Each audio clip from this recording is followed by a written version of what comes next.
dalam rangka menyambut hari ulang tahun Korps Brimob Polri ke-80 tahun 2025.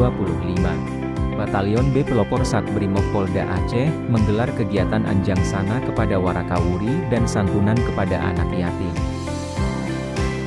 Kegiatan ini dipimpin langsung oleh pelaksana tugas Komandan Batalion B Pelopor Kompol Muzakir, S.H., serta didampingi Wakil Komandan Batalion B Pelopor, para pejabat utama Batalion B Pelopor serta Ibu Bayangkari.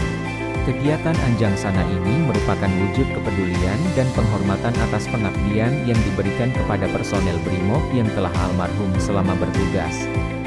Dengan penuh kehangatan dan rasa kekeluargaan, personel Batalion B Pelopor menyampaikan tali asih serta doa kepada keluarga besar Brimob atau Warakawuri, semoga senantiasa diberikan kesehatan. Semoga dengan adanya kegiatan Anjang Sana ini dapat mempererat tali silaturahmi dan kekeluargaan antara personel Brimob yang masih aktif dan keluarga besar Brimob Polda Aceh.